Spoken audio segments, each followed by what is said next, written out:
The projector hummed in the silence before I spoke. 16 faces around the table, half of them already skeptical. The merger documents sat in neat stacks at each seat. 2 years of work reduced to 47 pages and a PowerPoint deck. "This meeting decides everything," I said.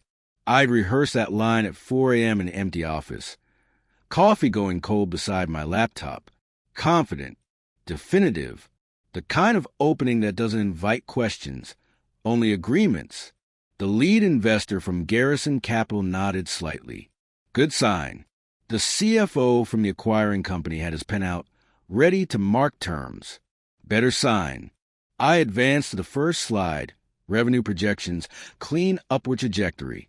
My voice found its rhythm, the one I'd cultivated over a decade of pitches and presentations. Steady, authoritative, a voice that had raised $8 million and built a team of 63 people who trusted me to get this right. Then the door opened. The handle turned slowly, deliberately. Everyone's eyes shifted. The Garrison rep checked his watch, 9:47 a.m. We'd started at 9:30 sharp. She walked in, not hurried, not apologetic. Just there, suddenly, wearing a charcoal blazer I didn't recognize and carrying a leather portfolio I did. The same one she'd had when we signed our first client, back when the company was just 2 people and a belief that we could build something that mattered. "Sorry," she said to the room, not to me. Flight was delayed. She took the empty seat at the far end of the table, the one that had been reserved for the acquiring company's technical advisor, which meant, "Everyone, this is Dr. Lena Voss," the CFO said. "She'll be conducting the final technical review." My finger hovered over the laptop trackpad. The slide waited. 16 faces turned back to me, expecting me to continue. I hadn't seen her in 4 years. 4 years since she'd left a resignation letter on my desk with 3 words at the bottom. "You chose wrong." No phone call since. No email. I tried both those first few months. Then I stopped trying. And now she was here, pen in hand, eyes on the screen, professional and distant, as if we were strangers who'd never stayed late mapping product roadmaps on whiteboards, never fallen asleep on the office couch after 72-hour coding sprints, never promised each other we'd build this company on principles that meant something. "Mr. Chen?" The Garrison investor leaned forward. "The projections?" I clicked to the next slide. Revenue, customer acquisition costs, retention metrics. My mouth moved, saying the words I practiced, but my mind was calculating something else entirely.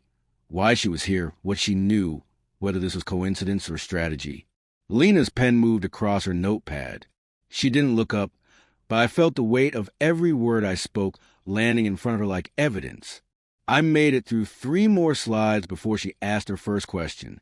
"These retention numbers," she said, her voice exactly as I remembered it, precise, unsparing. "They're smoothed over 18 months. What's the quarterly breakdown?" The room shifted. It was the right question. The question no one else had thought to ask.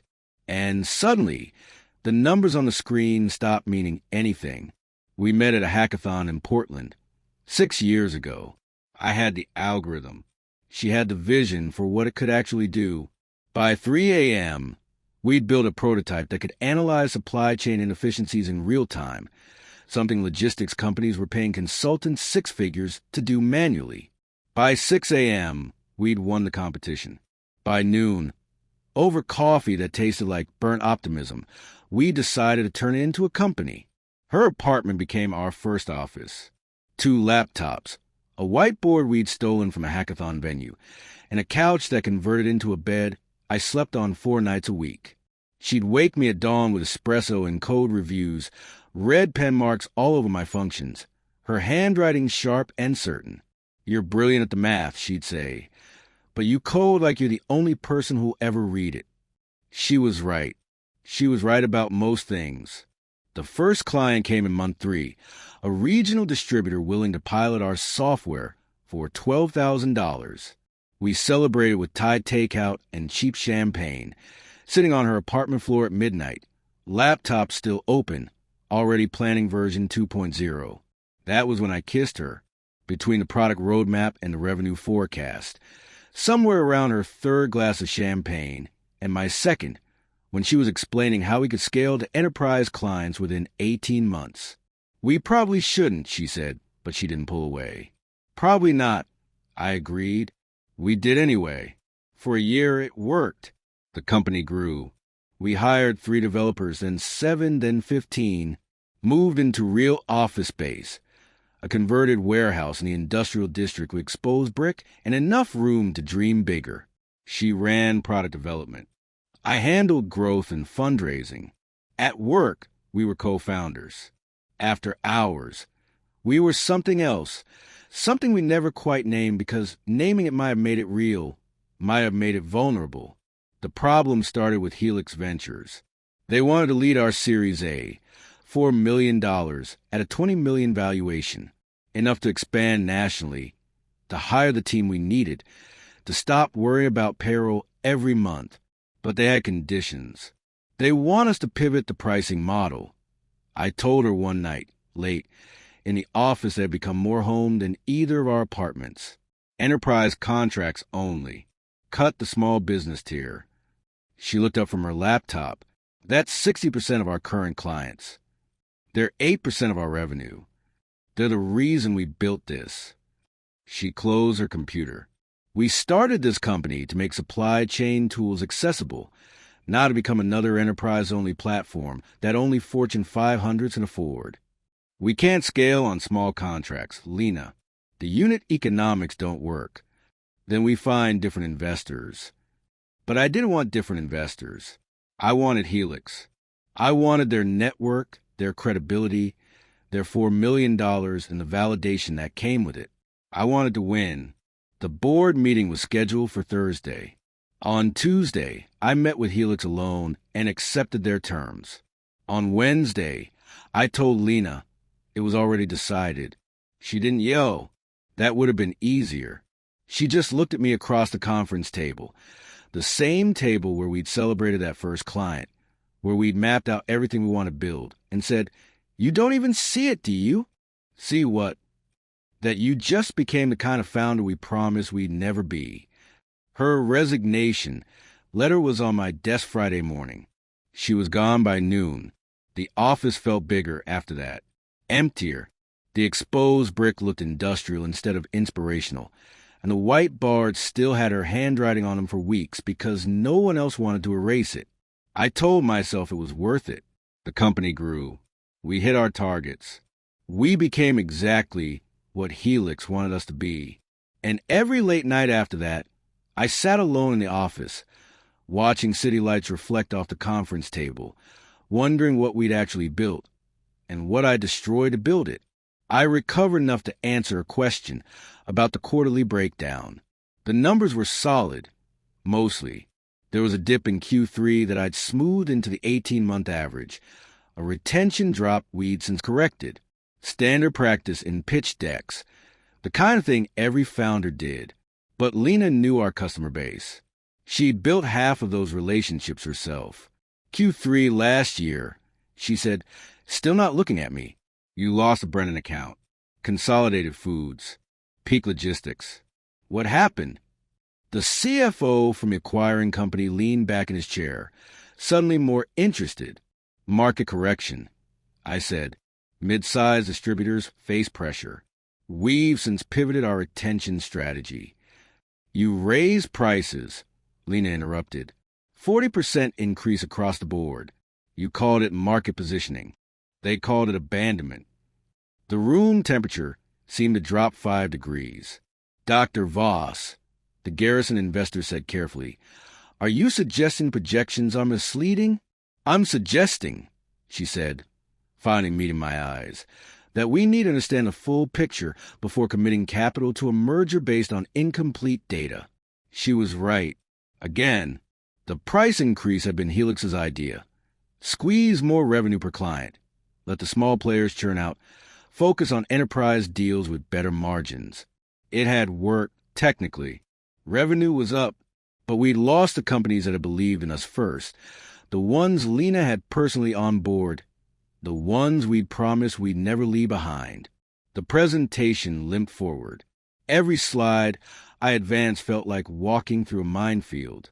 Lena asked 3 more questions, each one surgical, each one exposing a place where growth strategy had compromised original principles. By 11:30, we called a break. I found her in the hallway outside, standing by the window that overlooked the parking lot. She had a notebook in her hands. The same brown leather Moleskine we'd used in the early days, the one where we'd sketched our first product wireframes and written our company values in her careful handwriting. "You kept that," I said. "I kept a lot of things." She didn't turn around. "Doesn't mean I trust what you did with them." "Why are you here, Lena?" "I'm consulting. Technical due diligence. It's what I do now. For the company that's trying to acquire us. For companies that want to know what they're actually buying." She turned to face me then, and I saw something in her expression I couldn't quite read. Not anger. Something more complex. "Did you know I built their entire vendor assessment framework? After I left, I spent 2 years learning how to evaluate companies objectively, how to see through the pitch deck to what's really underneath. So you're here to tear this apart." "I'm here," she said, voice level, "to make sure they understand what they're getting, the good and the bad. Unlike some people, I still believe in transparency." That landed. I deserved it. "The quarterly retention gap," I said. "You're right. The price increase hurt us. We spent the last year rebuilding those relationships, offering legacy pricing to companies that stayed, but Helix wanted growth at any cost. They wanted returns. That's what investors do." She closed a notebook, held it against her chest. "You used to want more than returns. You used to care about building something that meant something. I still care. Do you?" She stepped closer, voice quiet but cutting. "Because from where I'm standing, you built exactly what Helix told you to build. And now you're selling it to another corporation that'll probably do the same thing. Optimize the margins, shed the mission. Turn it into just another SaaS product that nobody believes in." The hallway felt too narrow, too exposed. "What do you want me to say?" I asked. She opened the notebook, flipped to a page near the back. Our original company values, written in both our handwriting, dated 6 years ago. Accessible tools for every business. Transparency in pricing and practice. Growth that served the customer, not just the cap table. "I want you to tell me," she said, "if you remember writing these, if they ever meant anything, or they were just pretty words to get me to sign the incorporation papers." I looked at the page. I recognized my handwriting next to hers, the way our words overlapped in the margins, the coffee stain in the upper corner from that night in her apartment, when everything felt possible. "They meant something," I said, past tense. "They still mean something." She studied my face for a long moment, the way she used when she was debugging code, looking for flaw, the place where logic broke down. "Then prove it," she said. "In there, right now. Tell them the truth about what this company became and why. Not the pitch version, the real version." She handed me the notebook. "You still write better plans and you live them," she said. "Maybe it's time to change that." Then she walked back toward the conference room, leaving me in the hallway with 6 years of promises in my hands. I didn't tell them the truth. I went back into that conference room, put the notebook in my briefcase, and finished the presentation exactly as planned. Smooth projections, market opportunity, strategic synergies, all the language that sounded like confidence but meant nothing. Lena watched from the far end of the table, pen motionless on her notepad. The vote was scheduled for the following Tuesday. 5 days to let the board review terms, for the acquiring company to finalize their offer, for everyone to pretend this was still about building something meaningful instead of just executing a clean exit. On Thursday afternoon, my phone started ringing. First the Garrison investor, then our board chair, then the acquiring company CEO, voice tight with controlled anger. "We need to talk about some documents that came to light," he said. By Friday morning, I understood.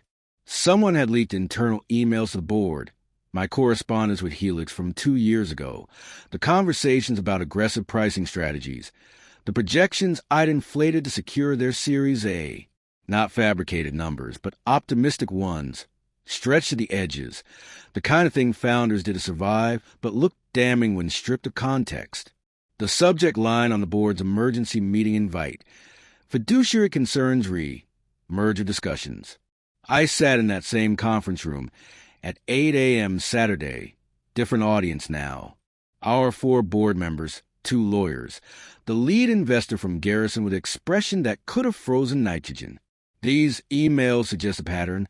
The board chair said, sliding printed pages across the table, misrepresentation of customer retention, inflated pipeline projections, undisclosed churn metrics. Those numbers were disclosed, I said, in the detailed financials. The pitch deck was a summary. The pitch deck was misleading. This from Garrison. You presented 18-month averages that concealed a 40% customer loss in a single quarter, which we recovered from. After raising prices that forced out your core customer base. The board chair removed his glasses. The acquiring company is pulling out. They've terminated discussions as of this morning. The room tilted slightly. 2 years of work. 63 employees counting on this exit. My entire reputation built on this moment. Who leaked those emails? I asked. Silence. It had to be someone with access to the Series A files. Someone who? I stopped. Lena. Dr. Voss has been consulting with the acquiring company. The board chair confirmed. Whether she provided these materials, I can't say. But I knew she had access. She'd been there when we negotiated with Helix, when I crafted those projections, when I'd made every compromise that had led to this moment. Of course it was her. The board is recommending you step aside, Garrison said, temporarily, pending a full review of the company's financial representations over the past 2 years. Step aside. We'll appoint an interim CEO. You'll retain your equity, obviously, but given the reputational concerns. This is my company. This is our company. The board chair corrected. And right now, your presence is preventing us from salvaging any value from 2 years of work. The acquiring company might reconsider if we demonstrate accountability. That means new leadership, at least for now. I wanted to argue, to fight, to explain that every founder rounded numbers, that every pitch deck told the best version of the story, that I've been trying to save the company, not destroy it. But the emails were real. The inflated projections were real. The compromises I'd made, one after another, choosing growth over truth, those were real too. I need to talk to my team. I said, you can't. The lawyer spoke for the first time. Communication blackout until the review is complete. We'll make an announcement Monday morning. Until then, you're on administrative leave. I stood up. The chair scraped against the floor too loudly. Your access cards will be deactivated by end of day. The lawyer continued. Company devices need to be returned to IT. We'll need your laptop and phone. They were erasing me. Cleanly. Efficiently. The same way I'd erased our original mission when Helix had asked me to. I left my laptop on the conference table. Kept my phone long enough to see the messages I'd missed during the meeting. 3 from Lena, all marked urgent, all unread. I deleted them without opening them. Drove home through Saturday morning traffic. The city looking exactly the same as it had yesterday, as if nothing fundamental had shifted. Parked in my building's garage and sat in the car for 20 minutes, engine off, wondering when I'd started confusing winning with succeeding. My personal phone buzzed. Lena again. We need to talk. This is what you think. I turned the phone off. Sunday passed in a blur of avoided calls and ignored emails. The company's Slack channel, which I could still access from my personal devices, exploded with confused messages about Monday's announcement. People asking if the merger was dead, if jobs were safe, if I was okay. I didn't answer any of them. Monday morning, the announcement went out, effective immediately, David Chen has stepped down as CEO pending an internal review. The board thanks him for his service and looks forward to a smooth transition. Step down, as if it had been my choice. My work email stopped functioning at 9:03 a.m. Building access card declined at 9:47. When I tried one last time, just to see, for the first time in 10 years, I had no meeting to prepare for. I sat in my apartment, barely furnished, barely lived in, because I'd spent 10 years living in the office instead, and stared at the wall where I planned to hang art I'd never bought. My phone buzzed one more time. "Lena, I'm coming over. Don't delete this." I almost did, but my thumb hovered over the screen, and I realized I had nothing left to protect, no position left to defend. So I waited. She arrived with a banker's box and a look I couldn't interpret. "You're not going to like this," Lena said, setting the box on my kitchen counter. "But you need to see it." I'd spent 3 days in my apartment, watching the company I'd built continue, without me, through secondhand Slack screenshots and LinkedIn posts.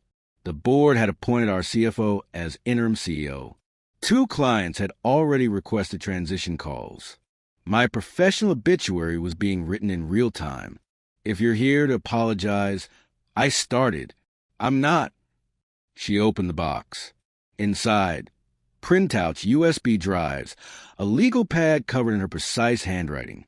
"I'm here because you're being framed, and you're too proud or too angry to see it. You leaked those emails." "I didn't." She pulled out a folder, dropped it in front of me. "This is the metadata from the leaked documents.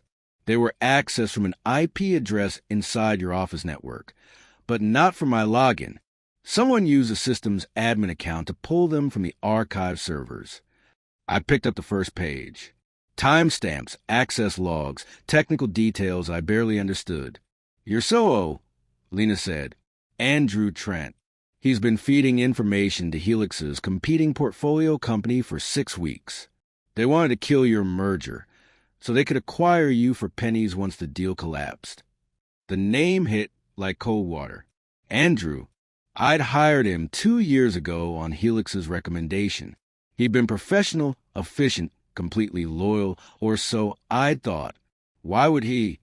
Helix promised him CEO position after acquisition, plus equity in their portfolio company that would absorb your technology. She pulled out another document. I found the term sheet in his email. He was sloppy, used his work account for some of the correspondence. "How did you get his email?" "I didn't break in, if that's what you're asking." She almost smiled. "The acquiring company hired me to do technical due diligence, remember? That includes security audits. I found anomalies in the access logs. Someone pulling archive files at 2 a.m., covering their tracks poorly. When I traced it back and saw what he leaked, I started digging deeper." I sat down. The kitchen chair felt too small, too domestic, too far removed from the glass and steel conference rooms where my career had just imploded. "The emails he leaked were real," I said. "The inflated projections, the compromises with Helix. I did all of that." "I know." Lena sat across from me. That's what made it effective. He took real mistakes, stripped away context, and delivered them at the worst possible moment. Classic corporate sabotage. Just enough truth to be credible, just enough omission to be devastating. "So what do I do with this?" "Fight back." She pushed the entire box toward me. "I've already sent copies to your board chair and the SEC. There's going to be an investigation into Helix's role, but you need to request a formal hearing. Present this evidence. Clear your name." I looked at the documents, at the proof of my innocence, or at least proof that my betrayal had been someone else's strategy. "Why?" I asked. "Why are you helping me?" She was quiet for a moment, fingers drumming against the table in that pattern I remember from late nights when she was thinking through a difficult problem. "Because what you did was wrong," she said finally. "But what they're doing to you is worse. You made bad choices under pressure. You compromised principles for growth. But you weren't malicious. Andrew is malicious. Helix is malicious. They're using your mistakes to destroy something that could still mean something. It's already destroyed. Only if you let it stay that way. The hearing was scheduled for the following week. Emergency board meeting. Lawyers present. Andrew required to attend. I spent 6 days preparing with Lena, going through every document, every timestamp, building a case that was somehow both my defense and my confession. The morning of the hearing, I arrived early. Same conference room where I'd pitched the merger, where Lena had asked those precise, devastating questions. The long table was arranged differently now. Board on one side, me on the other. Lena seated at the end as technical witness. Andrew sat 3 chairs down from the board chair, expression carefully neutral. The board chair called the meeting to order at 9 a.m. exactly. We're here to review new evidence regarding the leaked communications, he said. Dr. Voss has provided documentation suggesting alternative sources for the disclosure. Dr. Voss, please proceed. Lena stood. No notes, no nervousness. She walked him through the access logs, the metadata, the trail from Andrew's account to a Helix portfolio company. Her presentation was clinical, factual, irrefutable. Andrew's lawyer objected twice. The evidence was circumstantial. The logs could be falsified. Dr. Voss had potential bias given her history with the company. The bias argument is interesting, Lena said, voice level, considering I'm the one who initially raised concerns about Mr. Chen's projections during due diligence. If I were biased in his favor, I wouldn't have asked those questions. I'm biased toward truth, which is why I'm here now. She presented the term sheet next. Andrew's promised CEO position, the equity package, the timeline that aligned perfectly with the merger collapse. By 11 a.m., Andrew's lawyer was negotiating his client's immediate resignation. By noon, the board was discussing how to salvage the situation, whether to restart merger talks, whether to go public with Andrew's sabotage, whether I could be reinstated without creating more reputational damage. I don't want to be reinstated, I said. The room went quiet. Not as CEO. I clarified. The concerns Dr. Voss raised in the original due diligence, they were valid. I did compromise our principles. I did chase growth at the expense of the mission we started with. Andrew weaponized that truth, but it was still true. The board chair frowned. Then what are you proposing? I looked at Lena. She nodded slightly. Bring her back, I said. Make her CEO. I'll stay on as technical advisor. Report to her. Help rebuild what we meant to build in the first place. If she'll have me. Lena picked up the brown notebook from the table, the one with our original values written in both our handwriting. On one condition, she said to the board, we go back to these. All of them. No compromises this time. She slid the notebook across the table toward me. And you actually mean it, she said. Not just when it's convenient. Not just when investors aren't watching. Always. I took the notebook. Our handwriting overlapped on the page. 6 years of possibility and failure. And maybe, finally, a chance to get it right. Always, I said. 6 months later, I sat in a much smaller office. We'd moved out of a converted warehouse. Too expensive, too much space for what we'd become. The new place was in a renovated building near the waterfront. 4th floor, big windows that let in actual daylight. 12 people instead of 63. Lean, deliberate, built to last instead of built to scale. Lena's office was across the hall. CEO nameplate on the door that she tried to remove twice before accepting it was staying. She ran Monday strategy meetings that started on time and ended when the work was done, not when someone's ego was satisfied. I ran technical architecture and mentored the junior developers. No board meetings. No investor calls. No pressure to round numbers up or smooth quarterly dips into palatable narratives. It was strange at first, reporting to someone else in the company I'd founded. My pride fought it for weeks. The instinct to lead instead of follow, to assert instead of suggest. But Lena had a rule: best idea wins, regardless of title. And more often than I wanted to admit, Her ideas were better. We brought back legacy pricing for the small businesses we'd abandoned. 12 of them returned. Not enough to move revenue projections, but enough to remember why we'd started. The Garrison investor had stayed on the board. Surprisingly, I invested in the mission, he'd told Lena during her first board meeting as CEO. Glad to see it might actually mean something again. The merger never revived. The acquiring company moved on to other targets. We were too small now, too focused on principles over growth metrics. Exactly what we should have been all along. I saw Lena most days, sometimes in meetings, sometimes in the small kitchen area where she still made espresso at dawn before anyone else arrived. We didn't talk about the past often. Didn't need to. The work was a conversation. Every decision we made now was a quiet correction of every mistake I'd made before. One Thursday evening late, I was debugging a client integration when she knocked on my office doorframe. "Still here?" she asked. "Almost done." "You?" "Board deck for tomorrow." She leaned against the doorframe, holding 2 paper cups from the coffee shop downstairs. She handed me one. "Thought you might need fuel." I took it. Still remember my order after all this time. Double shot, no sugar. "The retention numbers look good," she said. 92% over 6 months. "Real numbers, not smooth. That's your leadership. That's both of us actually building what we said we'd build." She glanced at the whiteboard on my wall, covered in architecture diagrams. "You're better at this, you know, the technical work, the mentoring. You were always trying to be something you weren't. So, a politician." She smiled slightly. "You're a builder. Always were." We stood there for a moment, coffee warming our hands, the office quiet around us except for the hum of servers and the distant sound of traffic below. "Thank you," I said, "for coming back, for the hearing, for not letting me disappear. You would have done the same." "I don't know if I would have. Maybe not 6 years ago." She pushed off from the doorframe. "But you would now. That's what matters." She left to finish her board deck.